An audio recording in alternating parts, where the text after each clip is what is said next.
രാജ്ഭവനിൽ പരിസ്ഥിതി ദിനത്തോടനുബന്ധിച്ച് നടത്തിയ പരിപാടിയിൽ ഭാരതാംബയുടെ ചിത്രത്തെ അവഹേളിച്ച മന്ത്രി പി പ്രസാദിൻ്റെയും അതിന് കൂട്ടുനിന്ന മുഖ്യമന്ത്രി ശ്രീ പിണറായി വിജയൻ്റെയും നടപടിയാണ്.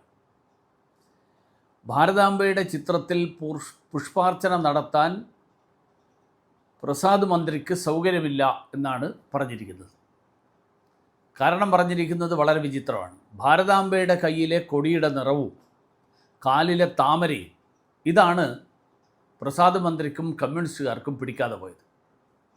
കാരണം അദ്ദേഹം പറഞ്ഞ ഇതെല്ലാം RSSൻ്റെ പ്രതീകമാണെന്നാണ്.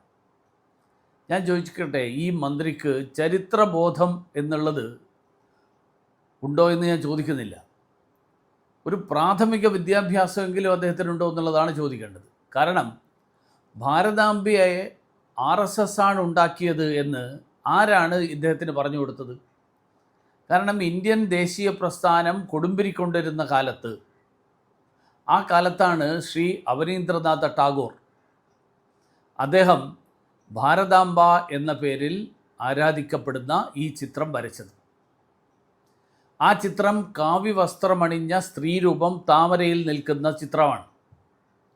അവനീന്ദ്രനാഥ ടാഗോർ RSS ആയിരുന്നു എന്ന് പ്രസാദ് മന്ത്രിക്ക് അഭിപ്രായമുണ്ടോ? അതുമാത്രമല്ല, പിന്നീട് ഇങ്ങോട്ട് പല സ്ഥലങ്ങളിലും ഭാരതാംബയുടെ പേരിൽ ക്ഷേത്രങ്ങളടക്കമുണ്ടായി. ഉദാഹരണത്തിന് വാരണാസിയിലെ ഭാരത് മാതാ മന്ദിർ ഏതാണ്ട് ഒരു 90 വർഷങ്ങൾക്ക് മുൻപേ 1936 മഹാത്മാഗാന്ധിയാണ് അത് ഉദ്ഘാടനം ചെയ്തത്. 1983 ഹരിദ്വാറിൽ നിർമ്മിക്കപ്പെട്ട ഭാരത് മാതാ മന്ദിർ അന്നത്തെ പ്രധാനമന്ത്രി ശ്രീമതി ഇന്ദിരാഗാന്ധിയുടെ നേതൃത്വത്തിലാണ് നിർമ്മിക്കപ്പെട്ടത്. അതുമാത്രമല്ല, കൽക്കത്തയിലും ഭാരത് മാതാ മന്ദിറുണ്ട്. ഈ ക്ഷേത്രങ്ങളിലെല്ലാം കാണുന്ന ചിത്രമാണ് രാജ്ഭവനിൽ വെച്ചത്. അപ്പോൾ CPIയുടെ പ്രശ്നം RSS അല്ല. CPIയുടെ പ്രശ്നം ഹിന്ദു പാരമ്പര്യത്തോടുള്ള അസഹിഷ്ണുതയാണ്.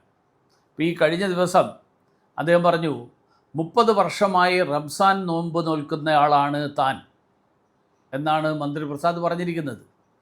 അദ്ദേഹം നമ്മുടെ പന്തളത്തും ആലപ്പുഴയിലും ഒക്കെയുള്ള ഒരാളാണ്. റംസാൻ നോമ്പ് നോൽക്കുന്നു എന്ന് പറയുന്ന അദ്ദേഹം ശബരിമല വ്രതമെടുക്കുന്ന ആളാണെന്ന് ഇതുവരെ പറഞ്ഞിട്ടില്ല.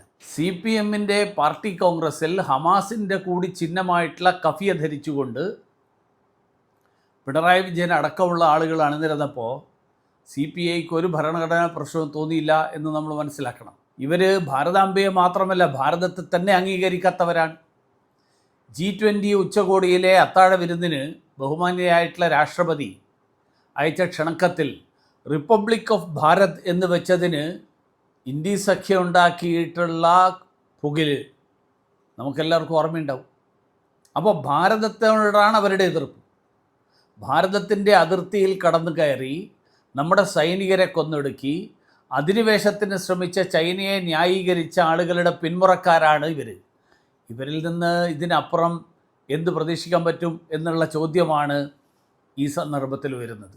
അതുകൊണ്ട് മന്ത്രി പ്രസാദ് അദ്ദേഹത്തിൻ്റെ അസഹിഷ്ണുത, ഹിന്ദു പാരമ്പര്യത്തോടുള്ള അസഹിഷ്ണുത, ആ അസഹിഷ്ണുത ഇനിയെങ്കിലും മാറ്റിവെക്കണം.